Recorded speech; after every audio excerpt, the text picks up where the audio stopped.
ভালো আসছে, এটাই তো ভালো আসছে।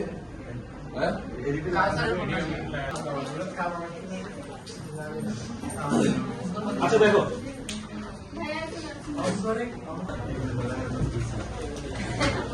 টানা তারে আর তরঙ্গ, মানে আমরা তরঙ্গ দেখবো তারের উপরে, তারের উপরে তরঙ্গ তৈরি হলে সেই তরঙ্গের বেগ কত হবে, সেই বেগটা কিসের কিসের উপর নির্ভর করবে, এই বিষয়গুলো আমরা একটু দেখবো।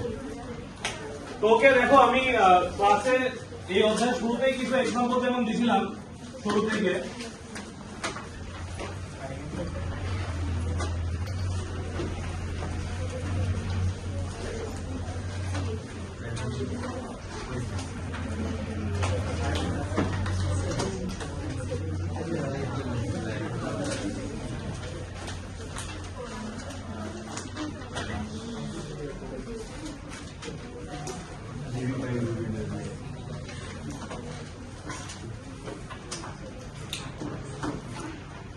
দেখো, এই ক্লাসের শুরুতে আমি যখন তরঙ্গ বুঝাইছিলাম, কেউ কথা বলবো না, কথা বলবো না। এই ক্লাসের শুরুতে, মানে আমরা তরঙ্গের শুরুতে আমরা যে বেসিক গুলো দেখছিলাম, যে তরঙ্গের বেসিক ছিল কোন কণা স্থানান্তরিত হবে না, শুধু শক্তি স্থানান্তরিত হবে। যে পর্যাবৃত্ত আন্দোলন বা একটা ডিস্টারবেন্স, কোন একটা সাইড থেকে ডিস্টারবেন্স ক্রিয়েট করা হবে, এই ডিস্টারবেন্সটা, ওই পর্যাবৃত্ত আন্দোলনটা সামনের দিকে যাবে, আর পানির কণাগুলো লাফ মেরে উঠবে এভাবে। আর একটু সামনে যখন ডিস্টারবেন্স যাবে, ওই কণা লাফ মেরে উঠবে, এভাবে তরঙ্গ তৈরি হয়। আমরা জানি যে কণা স্থানান্তরিত হয় না, শক্তি ট্রান্সফার হয়, কণা ট্রান্সফার হয় না। আচ্ছা, এটা কথা দেখছিলাম যে তরঙ্গটা কিভাবে তৈরি হয়, অনেকগুলো সরলসন্ধিত কণার, সরলসন্ধিত গতিসম্পন্ন কণার সমন্বয়ে, এ সেট অফ সেম পার্টিকেল। আচ্ছা, যাক, এগুলো আমরা জানি। তো এখন মনে হচ্ছে আমরা আজকে পড়বো টানা তারে আর তরঙ্গ, মানে তরঙ্গ তৈরি হবে তারের উপরে। এবার তারের উপরে কতটুকু তরঙ্গ তৈরি হবে সেটা। তো তারের উপরে তরঙ্গ যখন তৈরি হবে, খেয়াল করো যে তরঙ্গের বেগ কত হবে, এটা আমরা সর্বপ্রথম জানতে চাই, যে তরঙ্গের বেগটা কত হবে। তো এখন বলতে পারো, ভাই তরঙ্গের বেগ নির্ণয়ের সূত্র তো আমরা জানি, তরঙ্গের বেগ নির্ণয়ের সূত্র তো আমরা জানি যে v = f ল্যামডা। তাহলে নতুন করে আমরা আবার কেন তরঙ্গের বেগ নির্ণয়ের সূত্র বের করব? আজকের ক্লাস অনেক অনেক অনেক হায়ার অ্যাডভান্স লেভেলের ক্লাস। এই ক্লাসটা আমি ইচ্ছা করলে 1 সেকেন্ডে শেষ করে দিতে পারবো, 1 সেকেন্ডে। কিন্তু এই ক্লাস চলে যাবে 1.5 ঘন্টা, 1 সেকেন্ডের ক্লাস। এই জন্য বলছি অনেক হায়ার অ্যাডভান্স লেভেলের ক্লাস, ঠিক আছে? 1 সেকেন্ডের ক্লাস, বই 1 সেকেন্ডের পাঠ আছে, সবাই 1 সেকেন্ড পড়াইতেছে, আমি 1.5 ঘন্টা পড়াবো। আচ্ছা, যাই হোক, তো চলো, যেটা বলতেছিলাম যে ভাই প্রথম প্রশ্ন, যে ভাইয়া এটা তারের উপর দিয়ে তরঙ্গ তৈরি হবে, এটা তরঙ্গ তৈরি হয়েছে, আমি তারের এই সাইড থেকে এখানে আঙ্গুল দিয়ে এটা ঝাঁকি মারছি হবে, এই সাইডে ধরে এটা ঝাঁকি দিচ্ছি। সুন্দর ভিডিও আছে, আমরা দেখছি সিমুলেশন গুলো, অ্যানিমেশন গুলো। এখান থেকে এবার একটা ঝাঁকি মারছি, তাহলে আস্তে দেখো, এখানে একটা ঝাঁকি দাও, তাহলে এখানে প্রথমে একটা উঁচু দেখতে পাবা, উঁচু এরকম সারা জীবন থাকবে না, তারপর তার সামনে এখানে দেখতে পাবা, তারপর কিছুক্ষণ পর এখানে দেখতে পাবা। তার মানে এখানকার যে কণাটা ছিল সে প্রথমে লাফ দিয়ে উঠছে, এখানকার যে ছিল তারপর সে লাফ দিয়ে উঠবে, এখানে যে ছিল তারপরে সে লাফ দিয়ে উঠবে, তারপরে আস্তে আস্তে 5টা এবার সামনের দিকে আগে যাবে, 5টা সামনের দিকে আগে যাবে, এটাকে আমরা ওয়েভ বা তরঙ্গ বলতেছি। তো এবং এটা তৈরি হচ্ছে তারের উপরে। তো এই যে তরঙ্গের বেগটা, এই বেগটা কত, পালসের বেগটা কত, তরঙ্গের বেগটা কত, সেটা আমরা বের করতে চাই। তাহলে এই তরঙ্গের বেগ নির্ণয়ের জন্য আমরা সূত্র জানি v = f ল্যামডা। কিন্তু ভেজালটা কোথায়, যে যদি তোমাকে f দেওয়া না দেওয়া থাকে, যদি f দেওয়া থাকে কম্পাঙ্ক, যদি তরঙ্গ দৈর্ঘ্য না থাকে, যদি দুইটার একটাও না থাকে, তাহলে তুমি বেগ কিভাবে বের করবা? তাহলে কি বেগ বের করতে পারবা? পারবা না, কারণ বেগ ডিপেন্ড করে কম্পাঙ্ক ল্যামডার উপরে নির্ভর করে আমরা v বা তরঙ্গের বেগটা আমরা বের করি। তাহলে আলটিমেটলি v বা f বা ল্যামডার উপর বের করি। এবার তুমি চিন্তা করো, ভাইয়া তুমি এটা তরঙ্গ কেবল তৈরি করছো, তরঙ্গ বেগপ্রাপ্ত হইছে, এখনো তুমি ল্যামডা মেজারমেন্ট করতে পারোনি, কম্পাঙ্ক মেজারমেন্ট করতেই পারো নাই। এমন সিচুয়েশনে তোমাকে বললো, ভাই আগে থেকেই বলো যে এই তারে এখনো তরঙ্গ দৈর্ঘ্য তৈরি হয়নি, কথা ভালো করে শুনবা, এখনো তরঙ্গ দৈর্ঘ্য তৈরি হয়নি, এখনো কম্পন শুরু হয়নি, কম্পাঙ্ক শুরু হয়নি। আগেই জিজ্ঞেস করছে, ভাই এই তারের মধ্যে যে তরঙ্গ তৈরি হবে তার বেগ কত বলো, বা তোমাকে জিজ্ঞেস করলো এই তারের জন্য তরঙ্গের বেগ কত বলো। তখন তুমি কম্পাঙ্কও জানো না, ল্যামডাও জানো না, তখন কি তুমি বেগ বের করতে পারবা? এইটাই আমাদের আজকের কাজ, আমরা কিভাবে এটা বের করতে পারি। তার মানে ইন্ডিভিজুয়ালি কম্পাঙ্ক আর ল্যামডা বাদে তোমাকে বেগ জিজ্ঞেস করা হয়েছে, যেখানে যে তার তরঙ্গ তৈরি হবে তার বেগের মানটা কত হবে আমাকে বলো। সেই বেগটা আমরা আজকে জানতে চাই। সেই বেগটা কিসের কিসের উপরে নির্ভর করা উচিত, প্রথমে আমরা একটু আইডিয়া করি, পরে আমরা দেখবো যে কি হইতেছে না হইতেছে, পরে দেখবো সূত্র কি হবে সেগুলো আমরা পরে দেখবো। একটু আইডিয়া করি যে এই বেগটা কিসের উপর নির্ভর করা উচিত। তোমরা সবাই বলো তো, সিম্পল। আমরা আজকে গিটারের কাহিনীটা করবো, অ্যাকচুয়ালি মূলত এটা হচ্ছে গিটারের পার্ট, গিটার বাজে, গিটারের পার্ট। হ্যাঁ, তো ধরো সবাই দেখো, ধরো একটা তার নিলাম, এই তারটা ধরো অনেক মোটা, চিন্তা করো একটা মোটা তার, আবার চিন্তা করো একটা পাতলা তার নিলাম, এটা পাতলা বা হালকা একটা তার নিলাম। আচ্ছা বলো তো, দুইটা তার, এখানে এটা মনে করো মোটা তার নিছি আর একটা পাতলা তার নিছি, কোন ক্ষেত্রে মোটা তারের উপর দিয়ে হালকা তারের উপর দিয়ে এই পালসটা কোন ক্ষেত্রে ফাস্ট মুভ করে চলে যাবে? কোনটাতে? ভারীটাতে যেতে কষ্ট হবে, তাই না? তাহলে হালকাতে দ্রুত ফাস্ট মুভ করবে। তাহলে আলটিমেটলি হালকা মানে ভর কম না বেশি? ভর কম। তাহলে ভর কম, তাহলে এম এর মানটা হচ্ছে কম। তাহলে এম এর মানটা কম, বেগটা কি পেলাম? ভি। বেগটা কি পেলাম? বেশি। তাহলে এম এর সাথে ভি এর সম্পর্কটা কি দাঁড়াচ্ছে বলো? Very good, ব্যস্তানুপাতিক। ওকে, তাহলে ভি এর সাথে এম এর সম্পর্কটা ব্যস্তানুপাতিক হওয়া উচিত, এটা আমরা দেখলাম। আচ্ছা ভালো কথা। এবার আরেকটা প্রশ্ন করি তোমাকে, দেখো আরেকটা প্রশ্ন খেয়াল করো। ধরো যে একটা আসতে, তো আলটিমেটলি বেগের সাথে ভরের সম্পর্কটা ব্যস্তানুপাতিক হওয়া উচিত। আমরা সেটা নিজেরা আইডিয়া করতেছি, আমরা কিন্তু নিজেরা সূত্র বানাবো, আমরা জানি না কে দিতেছে, আমরা বানাবো, আমরা চেষ্টা করবো, ফিল করবো আমরা। তো দেখো যে বেগের সাথে ভরের সম্পর্ক ব্যস্তানুপাতিক হওয়া উচিত, ঠিক আছে বুঝলাম।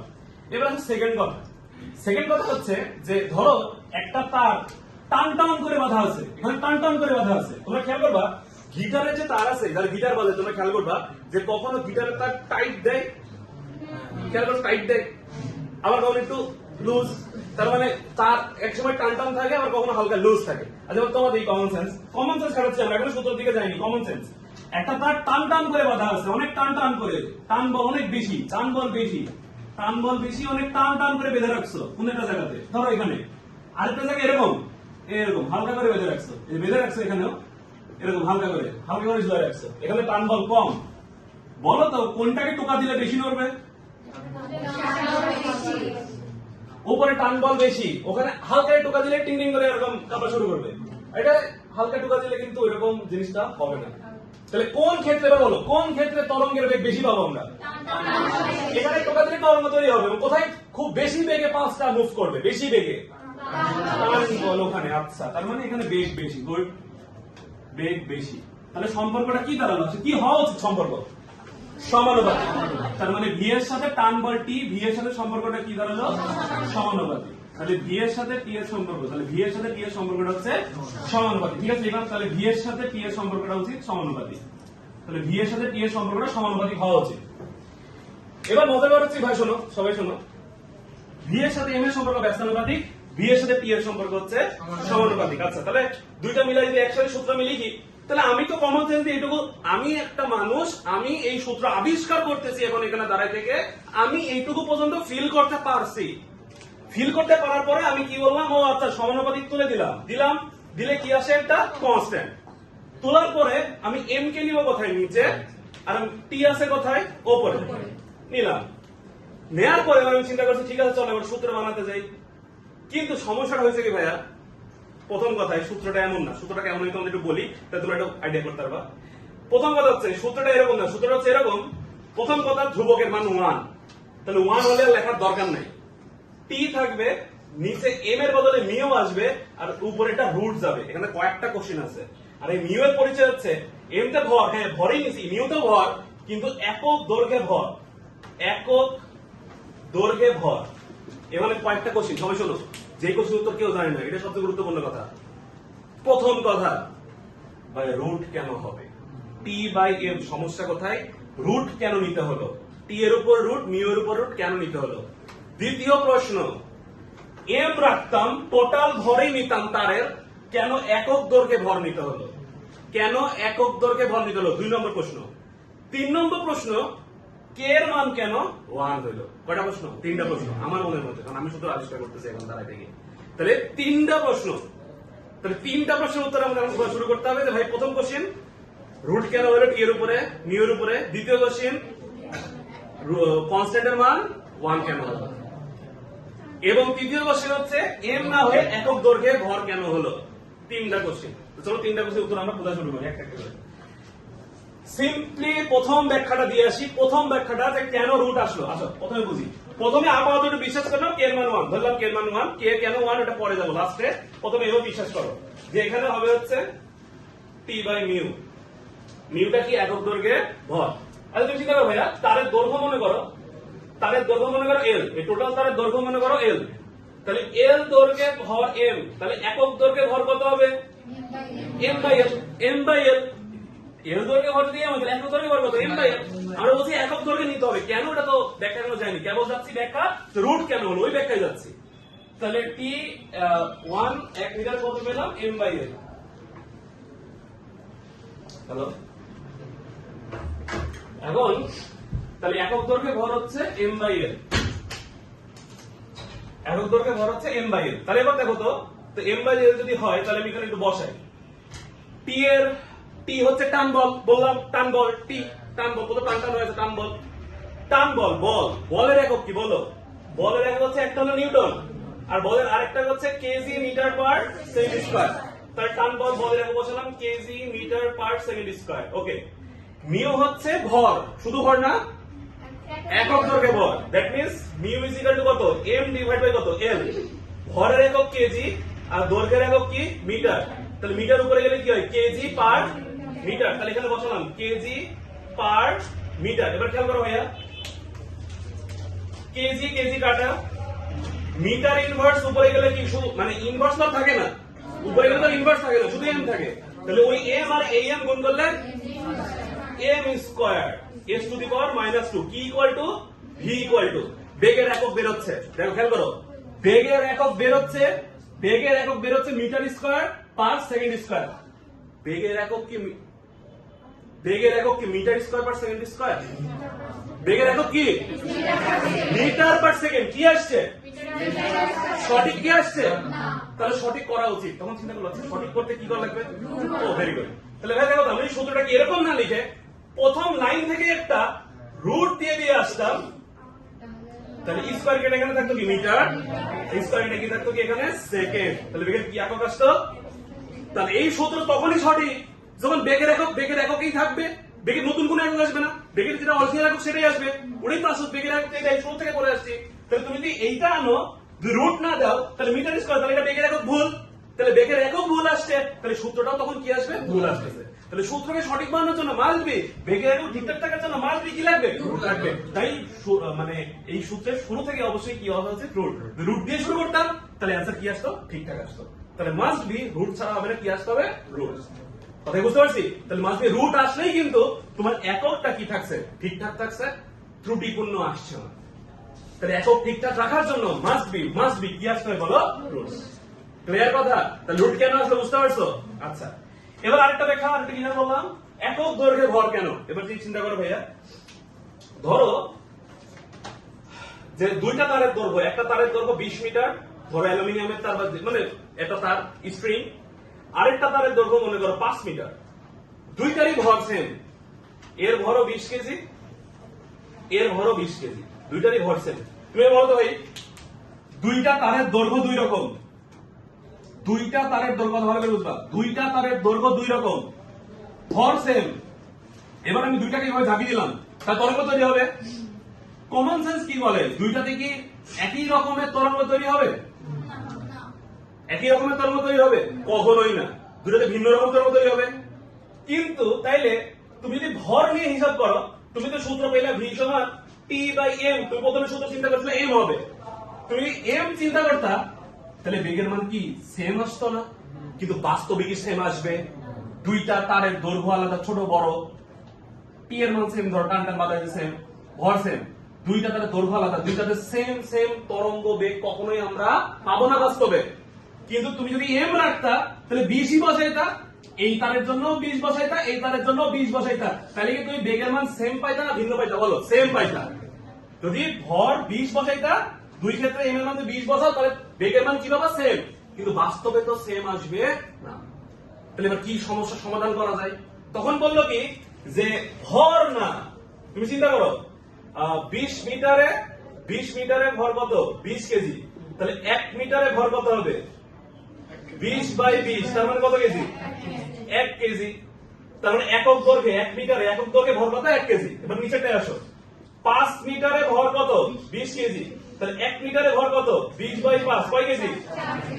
তাহলে ভাইয়া দেখো এর প্রতি একক দৈর্ঘ্যে কত কেজি করে ভর আছে আর ওর প্রতি একক দৈর্ঘ্যে কয় কেজি করে, তাহলে এ তো বেশি ভারী, প্রতি মিটারেও ভারী বেশি।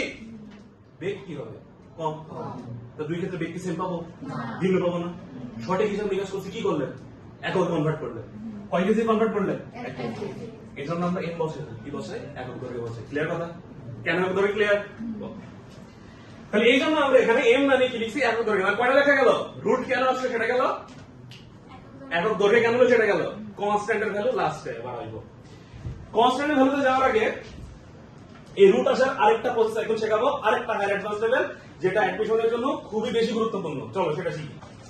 ফিজিক্সের সকল সূত্র মাত্রা সমীকরণকে সমর্থন করবেই।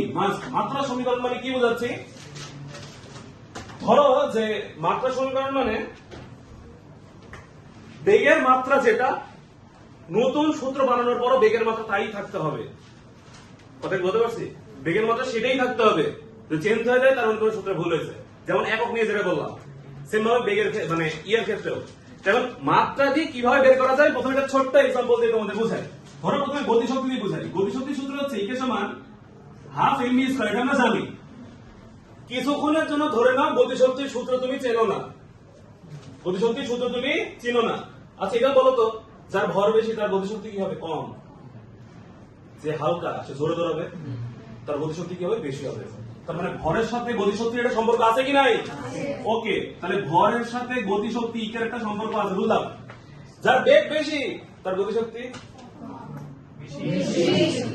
যার বেগ বেশি তার গতিশক্তি অবভিয়াসলি বেশি। জোরে দৌড়াইলে তার মানে গতিশক্তি বেশি, তার মানে বেগের সাথে গতিশক্তির একটা সম্পর্ক আছে। তাহলে বেগের সাথে গতিশক্তির একটা সম্পর্ক আছে, তাহলে এটাও আছে।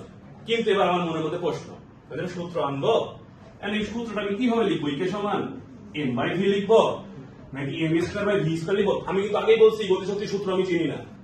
M square by V square লিখবো নাকি এম বাই ভি স্কয়ার লিখবো নাকি এম ভি স্কয়ার লিখবো নাকি এম ভি লিখবো, কেমন লিখবো। কমন সেন্স মনে হতে পারে ভাই এম ভি, ভর বেশি হলে গতিশক্তি বেশি, বেগ বেশি হলে গতিশক্তি বেশি, সমানুপাতিক সম্পর্ক, দুটো গুণ করে দেন তাহলে গতিশক্তি পেয়ে যাবেন। তো আসলে ভি স্কয়ার হবে না ভি নিচে যাবে না উপরে যাবে, ডিপেন্ড করবে ওদের পাওয়ারের উপরে। এই যে এই গতিশক্তির এই যে এম ভি আছে এদের পাওয়ারের উপর ডিপেন্ড করবে। এখন এর পাওয়ার কত হবে আমি তো জানি না ভাই, আমি ধরে নিলাম এম এর পাওয়ার হবে এক্স, ভি এর পাওয়ার হবে ওয়াই। ভাই দেখো তো, সাপোজ আমি যদি ক্যালকুলেশন করে পাই ওয়াই এর মান -1 যদি পাই, তাহলে কি দাঁড়াবে বলতো, ইকে সমান এম ভি এর উপরে -1, তাহলে ভি টু দের -1 মানে কত, 1/v। তখন বুঝবো গতিশক্তির ক্ষেত্রে হ্যাঁ এরা সম্পর্ক ঠিক আছে, সম্পর্ক আছে, এবং সেই সম্পর্ক ভি যাবে কোথায়, নিচে, সূত্রের মধ্যে ভি যাবে নিচে। এইটা আমরা বের করা শুরু করি। চলো বের করা শুরু, একটা করবো সবগুলো সেম কিন্তু ভালো করে বুঝো। দেখো গতিশক্তি আসে কোথা থেকে, কাজ থেকে। যে কোনো শক্তি আসে কাজ থেকে, কাজ করার সামর্থ্যকে শক্তি বলে।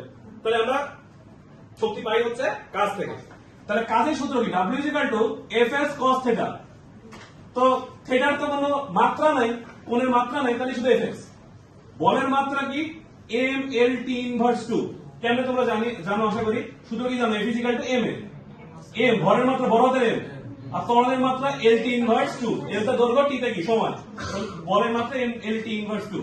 তাহলে m l t ইনভার্স 2, তাহলে এই গতিশক্তির ক্ষেত্রে কাজ সমান কি আসলো, আচ্ছা সরণ আছে, সরণের মাত্রা কি l, তাহলে l আর l গুণ করলে কত হবে, l স্কয়ার। তাহলে m l square t inverse 2, তাহলে গতিশক্তির মাত্রা হচ্ছে m l square t inverse 2।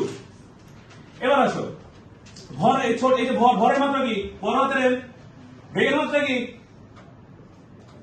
l t inverse 1,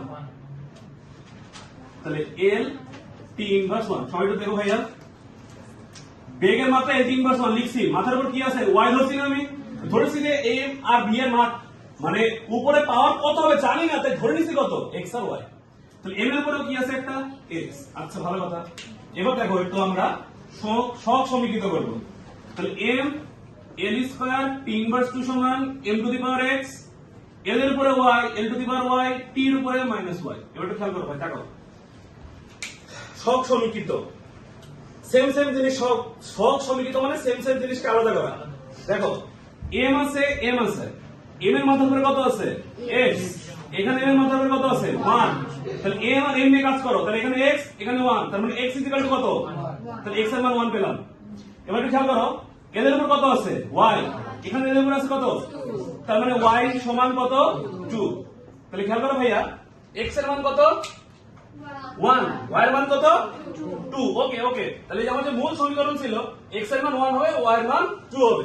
আচ্ছা, তাহলে e কে সমান m to the power n, x এর মান কত 1, লেখা দরকার নেই, v two the power y এর মান কত ওকে স্কয়ার। তাহলে গতি শক্তি সূত্র কি শিখছিলা, হাফ m আসছে, কি আসছে, কি আসে নাই, হাফ একটা কনস্ট্যান্ট। মাত্রা সমীকরণের ব্যর্থতা হচ্ছে কনস্ট্যান্টকে আইডেন্টিফাই করতে পারে না। মাত্রা সমীকরণ এই প্রসেসের ব্যর্থতা হচ্ছে কনস্ট্যান্ট বা ধ্রুবককে আইডেন্টিফাই করতে সে, তাহলে ও কি পারে, ও দেখায় যে এই যে ভরের সাথে সম্পর্ক, বেগের সাথে সম্পর্ক বা অন্য যে কোনো কিছুর সাথে সম্পর্ক, এই সম্পর্কটা কি বর্গমূলের সমানুপাতিক না বর্গমূলের ব্যস্তানুপাতিক নাকি বর্গের সমানুপাতিক নাকি বর্গের ব্যস্তানুপাতিক নাকি কিউবের সমানুপাতিক নাকি কিউবের ব্যস্তানুপাতিক। অর্থাৎ সেই পাওয়ারের সম্পর্কগুলো উপরে যাবে না নিচে যাবে এগুলো সুন্দর করে হিসাব নিকাশ করে, কিন্তু তার ব্যর্থতা হচ্ছে সে কি পারে না, কনস্ট্যান্টকে হিসাব নিকাশ করতে পারে না। কথা কি বুঝতে পারছো? এইগুলো কিন্তু অনেক অ্যাডভান্স লেভেলে পড়ানো আজকে ক্লাস আমি নিচ্ছি, অনেক অ্যাডভান্স লেভেল, প্রতিদিনই পড়াই আমরা অ্যাডভান্স লেভেল, বাট আজকে আরো হায়ার অ্যাডভান্স লেভেল লিখে রাখছি আমি ক্লাস নিয়ে। হ্যাঁ, প্রতিটা জিনিসের ব্যাখ্যা আমরা শিখতেছি অনেক কিছু। তাহলে এইটা আমরা বুঝলাম যে কিভাবে সূত্র আসা হয়। তাহলে দেখো যে সামনে হাফটা আছে, আমি ওখানে লিখবো কে। তো এই মাত্রা সমীকরণের সমস্যা হচ্ছে কি, এই কে এর মান কত এটা সে আইডেন্টিফাই করতে পারে। তাহলে তুমি যে কোনো সূত্র যদি বানাতে চাও মাত্রা সমীকরণ স্যাটিসফাইড করে বানাতে পারবা, খালি কি করবা, মূল সূত্র সম্পর্ক এরকম এটা লিখে পাওয়ার কত হবে জানি না, এক্স ওয়াই ধরে নিবা, ধরে নিয়ে মাত্রাগুলো বসাই দিবা, যে সব সমীকৃত করবা, বের হয়ে আসবে। তো এখন ধরো হচ্ছে আমাদের তো পড়াশোনা এটা না, আমি গতি শক্তিকে আমাদের প্র্যাকটিস করালাম, আমার পড়াশোনা কি পড়তেছি আমি, তরঙ্গের বেগ কোথায়, তারের উপর, কোথায়, টানা তারে, টান টান তারের উপর। তো চলো ওইটা সূত্র একটু বের করে দেখি, তো সেম প্রসেস সাহায্যে। তাহলে এটা আমরা একটু বসে দিই, তাহলে আমরা ওখানে একটু দেখে আসি ব্যাপারটা।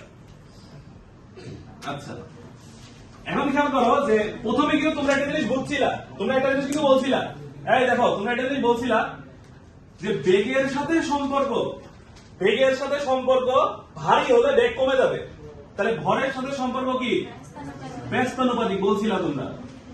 আর ভরের আরেকটা হচ্ছে টান টানের সাথে সম্পর্ক হচ্ছে সমানুপাতিক, টান টান হলে বেশি বেগ প্রাপ্ত হবে। এইভাবে জানি না, তুই বলো টান টানের সাথে বেগের একটা সম্পর্ক আছে কিনা, আছে। ভরের সাথে একটা সম্পর্ক আছে কিনা, আছে। তাহলে এই যে তারের উপরে পালসের বেগ বা তরঙ্গের বেগ, এইটা ভরের উপরেও ডিপেন্ড করে, টানা তারের উপরেও ডিপেন্ড করে। এবং ডিপেন্ড করে ওটা কি স্কয়ার হবে না রুট হবে না নিচে যাবে না উপরে যাবে জানি না, এবার সূত্র বানানোর চেষ্টা করি। চলো বললাম ভি সমান টি আর এম এর উপরে তো ভি ডিপেন্ড করে, এম তো না, সরি মিউ, টি আর মিউ এর উপরে তো ডিপেন্ড করে। ঠিক আছে নিলাম, টি আর মিউ নিলাম, কিন্তু টি আর মিউ, মিউ নিচে যাবে, টি নিচে যাবে, উপরে যাবে, কই যাবে, স্কয়ার হবে না রুট হবে, কি হবে জানি না, তাই ধরে নিলাম এর উপরে এক্স হবে, এর উপরে ওয়াই হবে, ধরে নিলাম কি হবে জানি না, ধরে নিচ্ছি এক্স আর ওয়াই। তাহলে এবার চলো মাত্রা বসাই। বেগের মাত্রা কি বলো, এল টি ইনভার্স 1।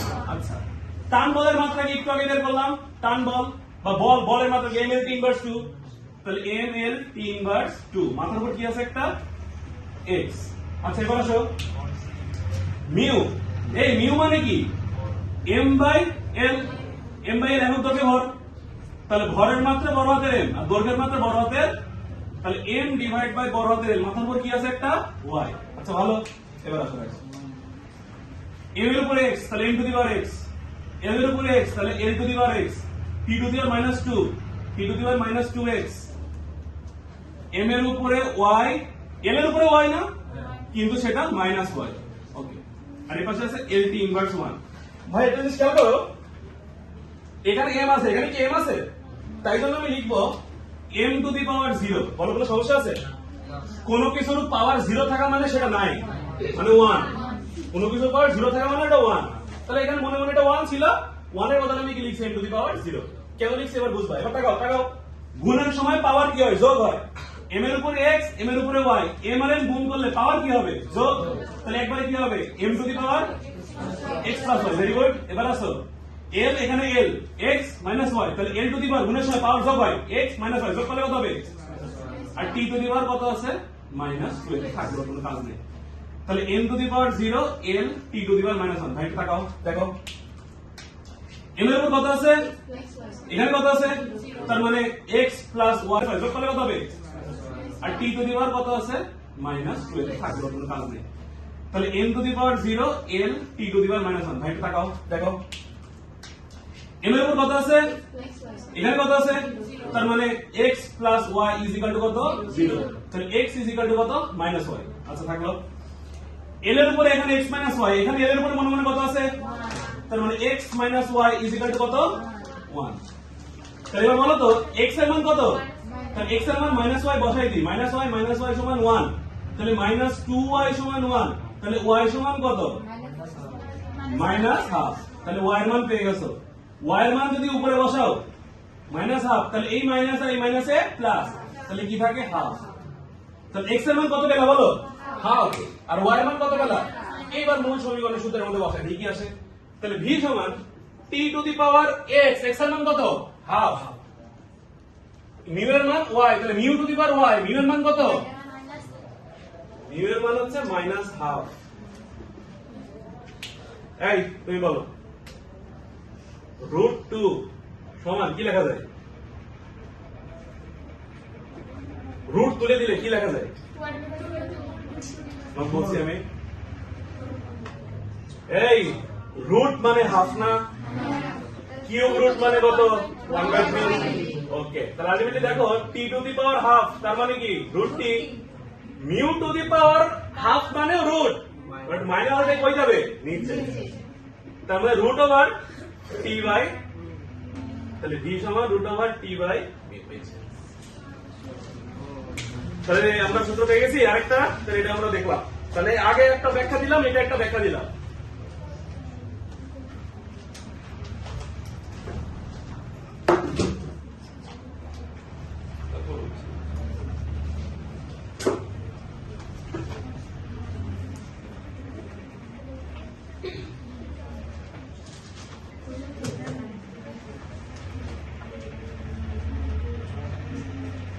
তাহলে দেখো এই যে রুট আসার আরেকটা ব্যাখ্যা কিন্তু আমরা পেয়ে গেছি, তবে দেখো আবারও সেম কথা, ব্যাখ্যা তো পাইছো কিন্তু সমানুপাতিক চিহ্ন তুলে দিলে একটা কনস্ট্যান্ট আসে, এই মাত্রা সমীকরণের ব্যর্থতা, সেই কনস্ট্যান্ট কি হবে সে ব্যাখ্যা করতে, তাহলে সেই কনস্ট্যান্ট খুঁজে বের করতে হবে, মানে 1 হবে না 2 হবে না কত হবে বের করতে হবে।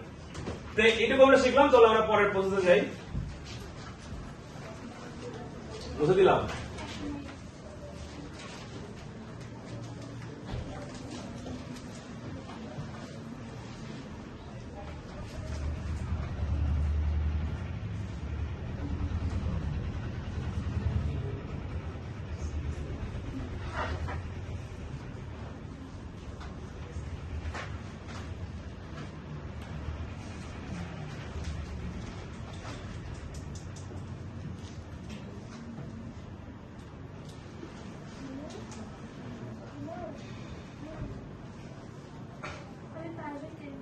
দেখো এরপরে আমরা এই সেম জিনিসটা আমাদের ধ্রুবক বের করে দেখাতে হবে, যে ধ্রুবকটা কত হবে এই জিনিসটা আমরা একটু জানতে চাই। প্রথম কথা দেখো সবাই দেখো, এটাই তো তরঙ্গ ছিল তাই না, সবাই দেখো বোর্ডে কেয়ারফুল, এটাই তো তরঙ্গ ছিল, এই তরঙ্গটা এই তরঙ্গটা আস্তে আস্তে আস্তে আস্তে আস্তে আস্তে কোন দিকে যাচ্ছে, সামনের দিকে আগে যাচ্ছে। তো এই তরঙ্গের বেগটা আমরা জানতে চাই, তো আমরা খেয়াল করলাম যে এই তরঙ্গের বেগটা এই তারের দৈর্ঘ্যের উপর ডিপেন্ডেন্ট, এবং সরি এই তারের ভরের উপর ডিপেন্ডেন্ট, এবং এই তারের কতটুকু টান টান করে বাঁধা আছে না হালকা করে বাঁধা আছে তার উপর ডিপেন্ডেন্ট। তো এইগুলো ডিপেন্ডেন্ট বুঝলাম। এবার এই তারের এই টান টানের উপর ডিপেন্ড করে আমরা এই পালস, যে পালসটা আগাচ্ছে এই পালসটার বেগ আমরা বের করতে চাই। তাহলে এই পালস যদি বের করতে চাই তাহলে চিন্তা করো যে আমরা এর উপরে এটা চিন্তা করো যে এখানকার একটা ক্ষুদ্র অংশ চিন্তা করলাম, যে এই ক্ষুদ্র একটা অংশ চিন্তা করো, এখানকার একটা ক্ষুদ্র অংশ চিন্তা করো, ক্ষুদ্র অংশ এইটুকু, এই ক্ষুদ্র অংশ কিন্তু এখানে লাফ মেরে উঠছে, তারপর এখানকার যে ক্ষুদ্র অংশ ছিল সেইটাকে লাফ মেরে উঠবে কিছুক্ষণ পর, আবার এখানকার ক্ষুদ্র অংশ কিছুক্ষণ পর লাফ মেরে উঠবে। মানে বোঝাতে চাচ্ছে কি এইখানকার এই যে ওয়েবটা এইভাবে এখানে হবে, তারপর এখানে তৈরি হবে, তারপর এখানে তৈরি হবে, এরকম করতে করতে করতে সামনে আগাবে, এই দড়ির উপরটা আস্তে আস্তে সামনের দিকে আগাবে, এইভাবে সামনের দিকে আগাবে। আমি কয়েকটা চিত্র দেখাইছি, প্রথমে একটা ছবি তুলছি, কিছুক্ষণ পরে একটা ছবি তুলছি, তারপর আরেকটা ছবি তুলছি, এটা এখানে লিখে রাখছি।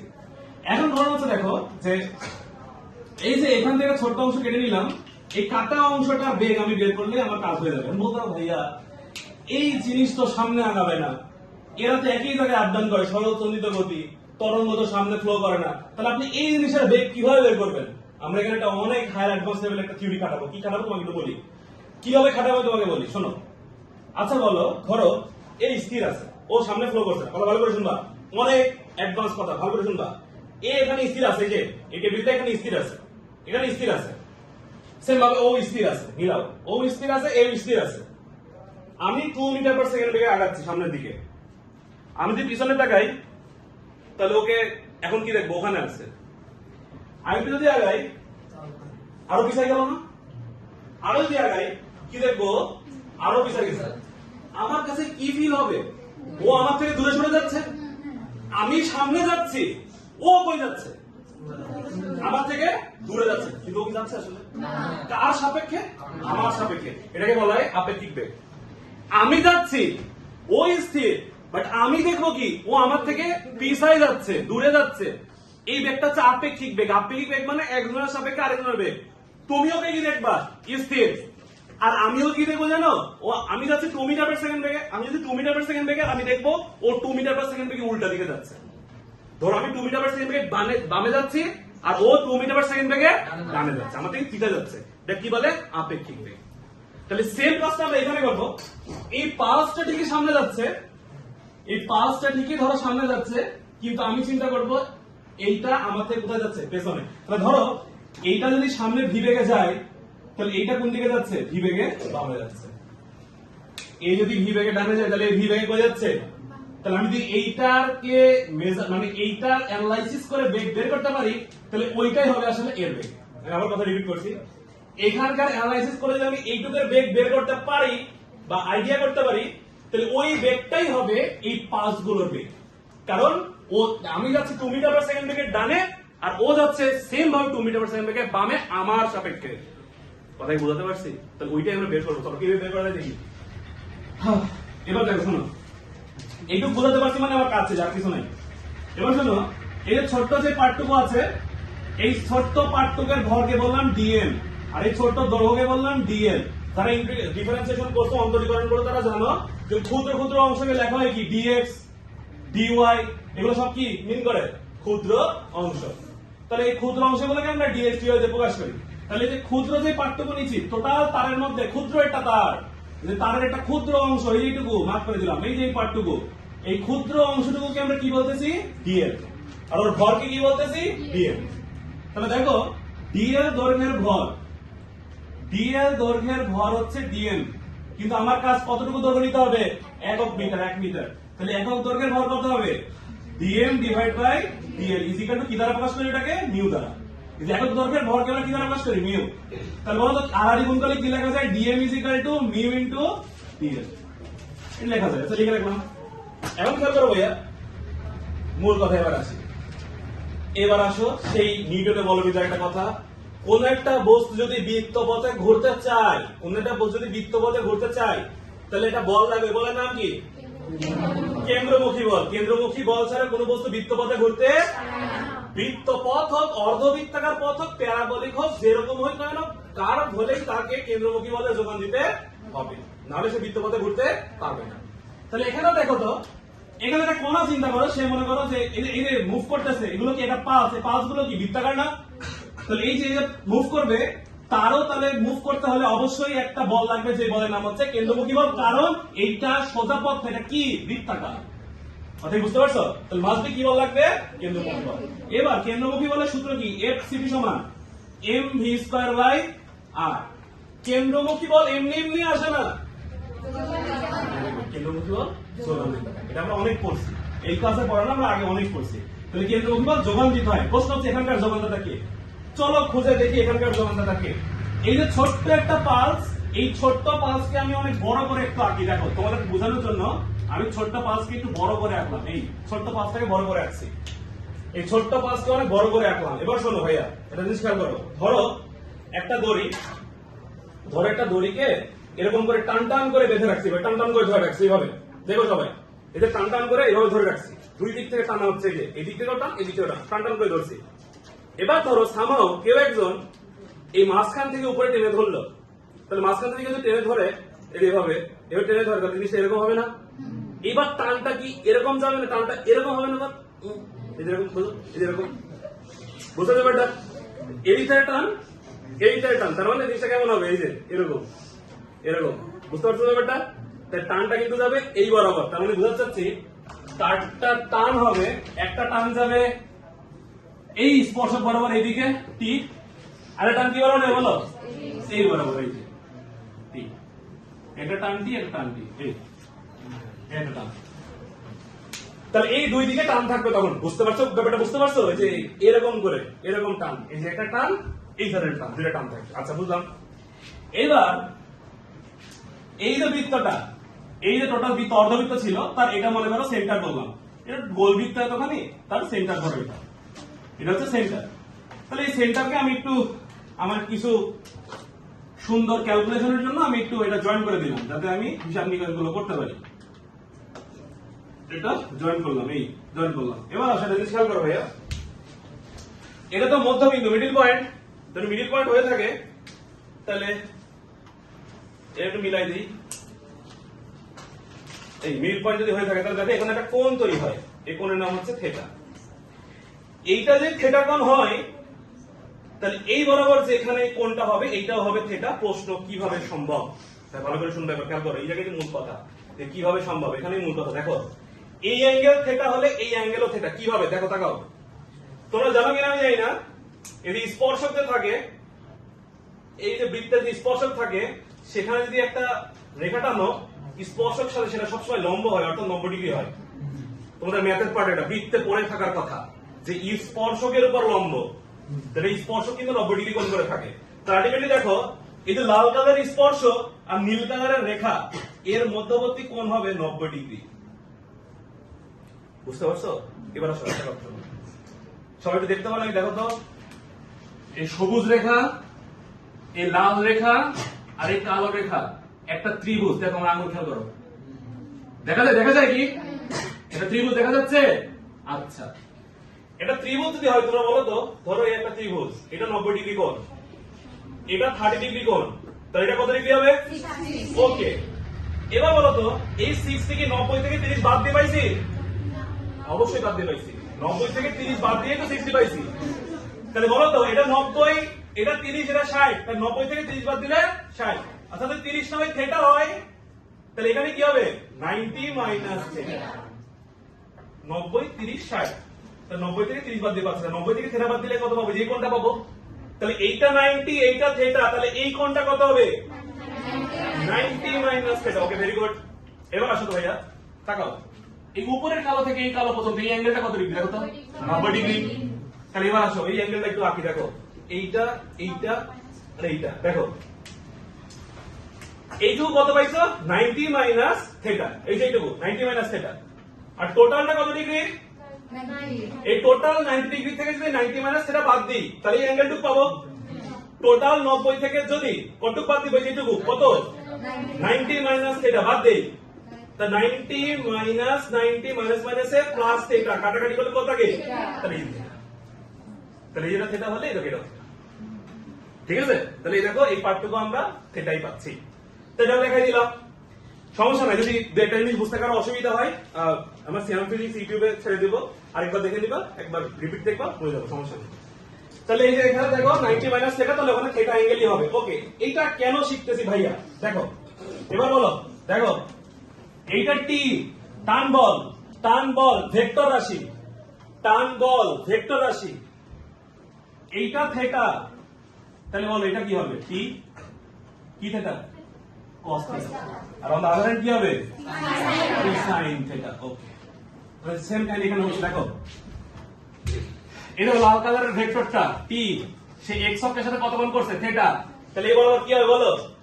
কি হবে বরাবর? টি cos থিটা। সেম তো এখানে টি আছে, এই বরাবর কি হবে? টি cos থিটা, না সাইন কেন হবে?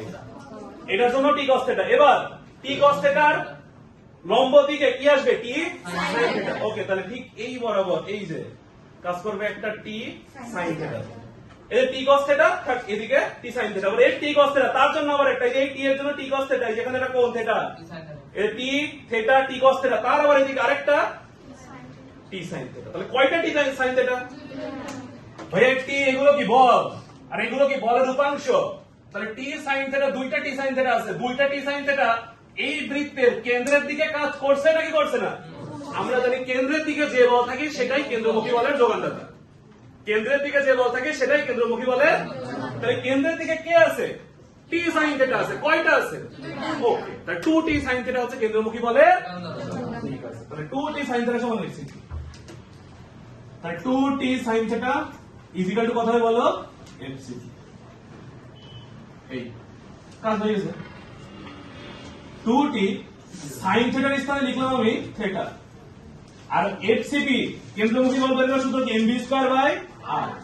তাহলে mv²/r। ভাইয়া দেখো তো আমরা কি টোটাল তার নিয়ে কাজ করছি নাকি তারের ক্ষুদ্র অংশ নিয়ে কাজ করছি? তাহলে এখানে m লিখবো না, কি লিখবো? dm। sin θ সমান θ কিভাবে লেখা যায় ভাই? আমি তোমাদের পড়াইছিলাম যে থিটার মান যদি খুবই ক্ষুদ্র হয় তাহলে sin θ এর মান আর θ এর মান কি হবে? এবার দেখো তো ভাই sin θ খুবই ক্ষুদ্র কি করে বলতে? এই 5 নাকি খুবই ক্ষুদ্র, দৈর্ঘ্য কি খুবই ক্ষুদ্র, তাহলে এখানে যে অ্যাঙ্গেল তৈরি হবে সেটাও কি হবে? খুবই ক্ষুদ্র। তাহলে আলটিমেটলি দেখো যে দুইটা যখনই খুবই ক্ষুদ্র অংশ হলো তাহলে থিটার মান খুবই ক্ষুদ্র, আর থিটা খুবই ক্ষুদ্র হলে sin θ সমান θ লেখা যায়, tan θ সমান θ লেখা যায়, আমরা জানি। তাই লিখলাম। এবার আসো এই বল এটা একটা বৃত্তচাপ না? বৃত্তচাপের সূত্র পড়ো তোমরা, s কি r θ। তাহলে θ কি পড়ছো? s/r।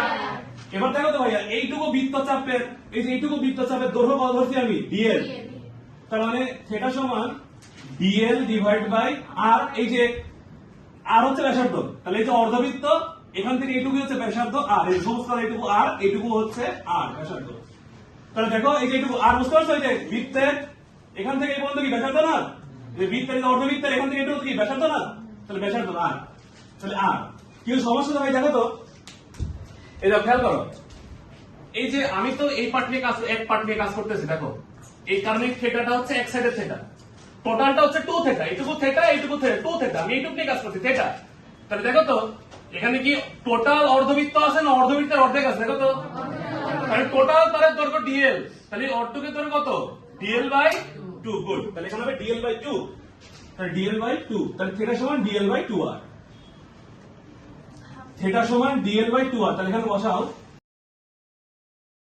ভাইয়া দেখো তো আমরা কি টোটাল তার নিয়ে কাজ করছি নাকি তারের ক্ষুদ্র অংশ নিয়ে কাজ করছি? তাহলে এখানে m লিখবো না, কি লিখবো? dm। sin θ সমান θ কিভাবে লেখা যায় ভাই? আমি তোমাদের পড়াইছিলাম যে থিটার মান যদি খুবই ক্ষুদ্র হয় তাহলে sin θ এর মান আর θ এর মান কি হবে? এবার দেখো তো ভাই sin θ খুবই ক্ষুদ্র কি করে বলতে? এই 5 নাকি খুবই ক্ষুদ্র, দৈর্ঘ্য কি খুবই ক্ষুদ্র, তাহলে এখানে যে অ্যাঙ্গেল তৈরি হবে সেটাও কি হবে? খুবই ক্ষুদ্র। তাহলে আলটিমেটলি দেখো যে দুইটা যখনই খুবই ক্ষুদ্র অংশ হলো তাহলে থিটার মান খুবই ক্ষুদ্র, আর থিটা খুবই ক্ষুদ্র হলে sin θ সমান θ লেখা যায়, tan θ সমান θ লেখা যায়, আমরা জানি। তাই লিখলাম। এবার আসো এই বল এটা একটা বৃত্তচাপ না? বৃত্তচাপের সূত্র পড়ো তোমরা, s কি r θ। তাহলে θ কি পড়ছো? s/r। এবার দেখো তো ভাইয়া এইটুকু বৃত্তচাপের, এই যে এইটুকু বৃত্তচাপের দৈর্ঘ্য কত ধরছি আমি? dl। তার মানে θ সমান dl ডিভাইড বাই r। এই যে r হচ্ছে ব্যাসার্ধ, তাহলে এই যে অর্ধবৃত্ত এখান থেকে এইটুকু হচ্ছে ব্যাসার্ধ, আর এই সমস্ত এইটুকু r, এইটুকু হচ্ছে r ব্যাসার্ধ। তাহলে দেখো এই যে এইটুকু r বুঝতে পারছো? এই যে বৃত্তের এখান থেকে এই পর্যন্ত কি ব্যাসার্ধ না? এই বৃত্তের অর্ধবৃত্তের এখান থেকে এইটুকু কি ব্যাসার্ধ না? তাহলে ব্যাসার্ধ r। তাহলে r কি সমস্যা ভাই? দেখো তো এই দেখো খেয়াল করো, এই যে আমি তো এই পার্ট নিয়ে কাজ, এক পার্ট নিয়ে কাজ করতেছি। দেখো এই কারণে থিটাটা হচ্ছে এক সাইডের থিটা, টোটালটা হচ্ছে 2 θ, এইটুকু θ এইটুকু 2 θ, আমি এইটুকু নিয়ে কাজ করছি θ। তাহলে দেখো তো এখানে কি টোটাল অর্ধবৃত্ত আছে না অর্ধবৃত্তের অর্ধেক আছে? দেখো তো, তাহলে টোটাল তারের দৈর্ঘ্য dl, তাহলে অর্ধেকের দৈর্ঘ্য কত? dl/2। গুড, তাহলে এখানে হবে dl/2। তাহলে dl/2, তাহলে থিটা সমান dl/2r। থিটা সমান dl/2r। তাহলে এখানে বসাও 2t, আর থিটা সমান কত? dl divide by 2r। ওকে, এবার আসো dm সমান কি লেখা যায়? একটু আগে লিখছিলাম মিউ dl। dm সমান মিউ dl, মিউ dl। তাহলে v² নিচে আছে r, হয়ে গেছে। dl কাটাকাটি, r কাটাকাটি, 2 আর 2 কাটাকাটি, তাহলে থাকে কত? v² সমান মিউ, মিউ যাবে নিচে, কি যাবে ওপরে, p বাই মিউ। উপরে ভি এর উপর কি আছে স্কয়ার, তাহলে ভি এর উপর স্কয়ার তুললে কি করতে হবে রুট, এই যে ভি সমান root over T by mu, সেই সূত্র ভি সমান root over T by mu. এক ভি সমান root over T by mu কয় ভাবে দেখলা বলো? তিন রকম ভাবে, তিন রকম। এটা কিসের উত্তর পেলা ভাইয়া? দেখো তাকাও তো, এই সূত্রের মধ্যে তাকাও, এই সূত্রের মধ্যে সামনে মনে মনে কত আছে একটা, তার মানে কনস্ট্যান্টের মান কত? কনস্ট্যান্টের মান 1। এগুলো বাইরে ওপেন করবা, খাতাগুলো ওপেন করবা, বাইরে স্টুডেন্টকে দেখাবা, একটা মাথা ঘুরি করে পড়ে যাবে, বাইরে টিচারদের দেখাবা, মাথা ঘুরি করে পড়ে যাবে। ঈশ্বর দিয়ে কথা বলছি।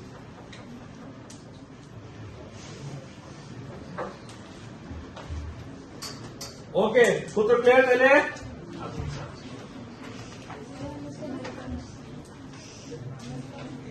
মুছে দিলাম সব, হ্যাঁ?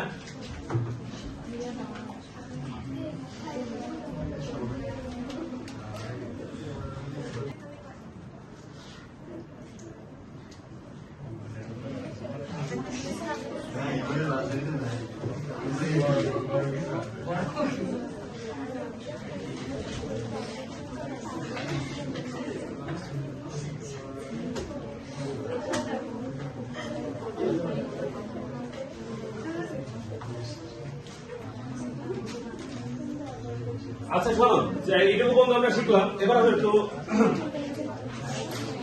আমরা তরঙ্গের বেগ নির্ণয়ের সূত্র পড়ছি V equal to F lambda, আরেকটা বললাম V equal to root over mu by T, T by mu.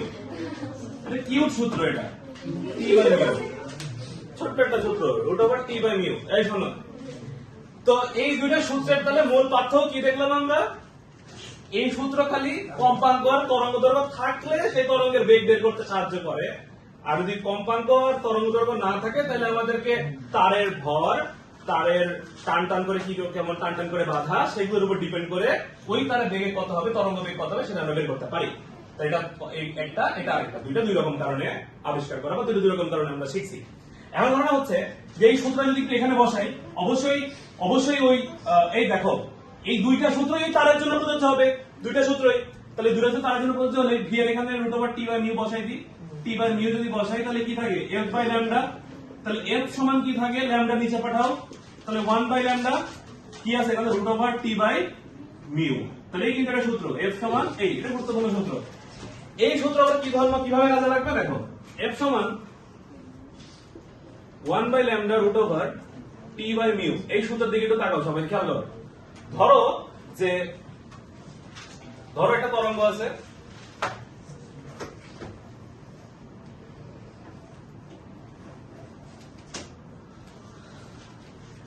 এবার চলো আমরা আমাদের গিটারে ফিরে যাই। গিটার যে বাজাই ওইটার কাহিনী আমি বলি।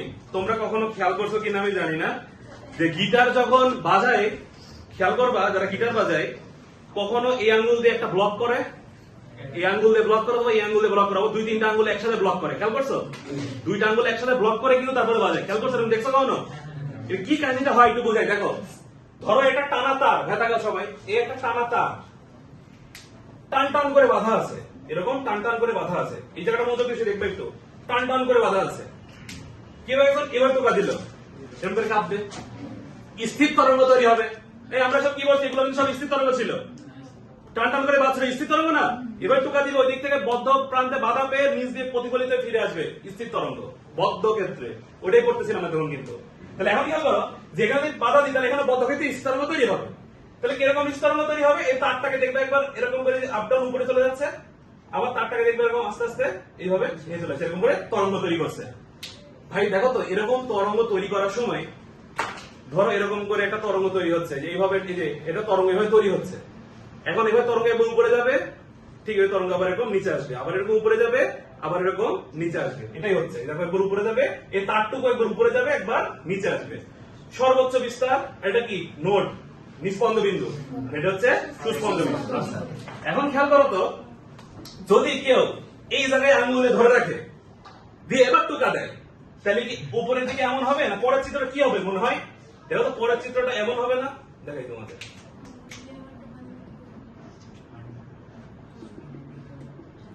চিত্রটা কিন্তু যখন দেখতে এমন হবে। এই টোকা দিছে এভাবে, হ্যাঁ টোকা দেওয়ার আগে এখানে আঙ্গুলে চাপ দিয়ে ধরছে, ওই যে গিটার আলাদা যেভাবে ধরছে এভাবে এভাবে ধরছে, এক জায়গায় ধরছে, এই যে এখানে আঙ্গুলে ধরছে তারের এখানে, এভাবে টোকা দাও। এই যে উপরের টোটাল বৃত্ত কি পাবা, এইটুকু পার্টটা উঠতে পারবে না, এই পার্টটি উঠতে পারবে, তখন দেখবে এই পাশে একটা আপ ডাউন দেখতে পাবা, এই পাশে এটা একটা স্থির তরঙ্গ, এই পাশে আরেকটা স্থির তরঙ্গ। এই চিত্র তোমাদের আমি ভিডিও দেখাইছি। তাহলে এখানে আঙ্গুল দিয়ে ধরলে কিন্তু এটা কি নিস্পন্দ বিন্দু, আঙ্গুল দিয়ে ধরছি, এখানে একটা নিস্পন্দ মানে এখানে একটা স্থির তরঙ্গ, এখানে একটা।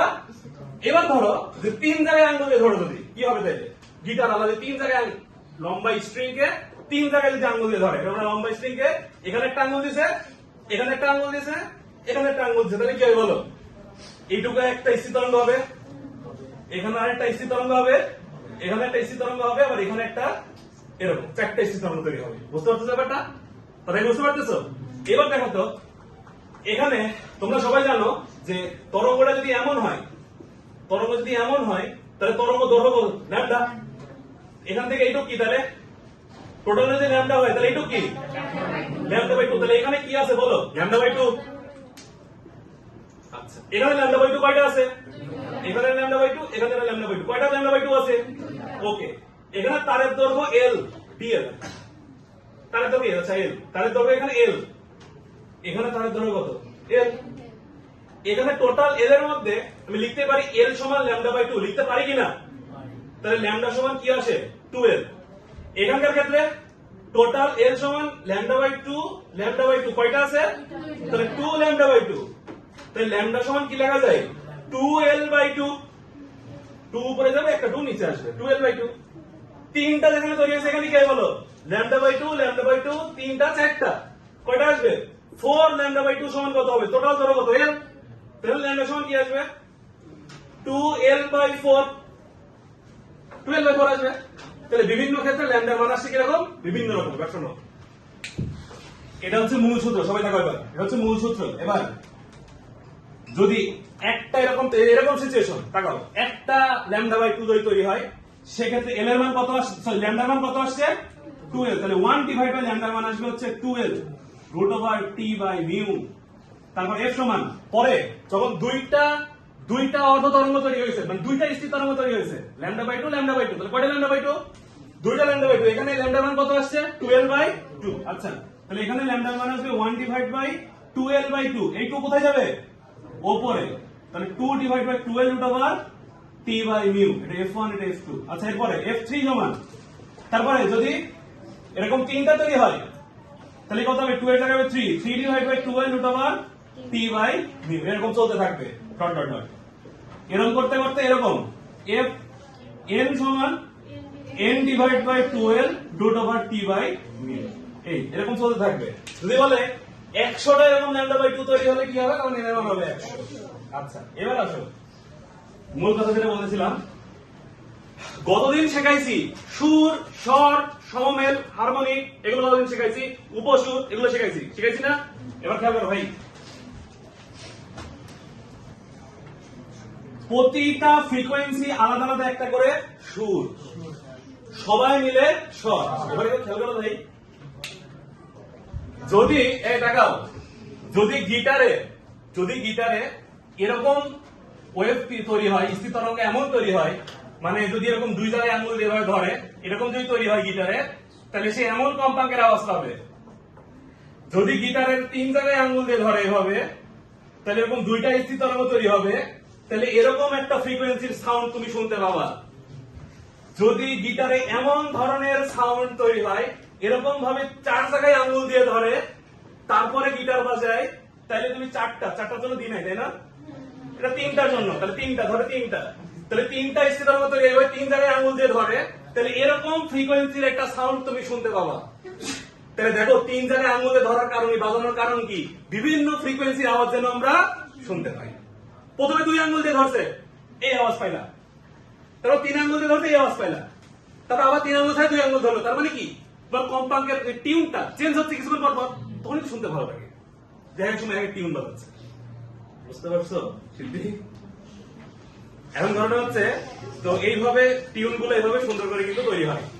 তাহলে এবার আসো, আমি যেটা লাস্ট বলতে চাচ্ছিলাম, প্রথম যে কম্পাঙ্কটা সবচেয়ে কম কম্পাঙ্ক সেটা, এটাকে বলা হয় মূল সুর।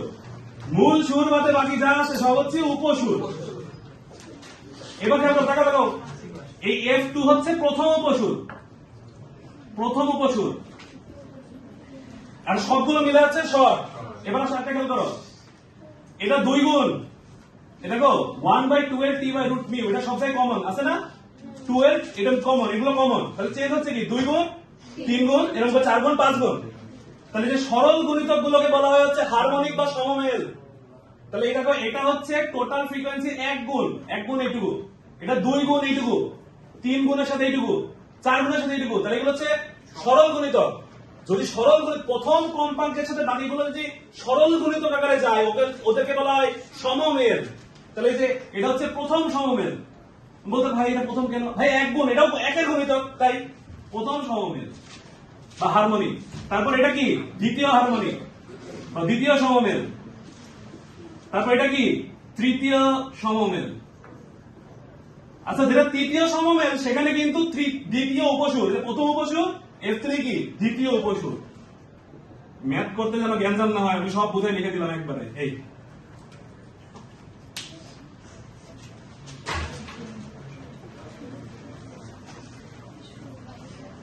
ওকে, থ্যাংক ইউ, অনেক ধন্যবাদ।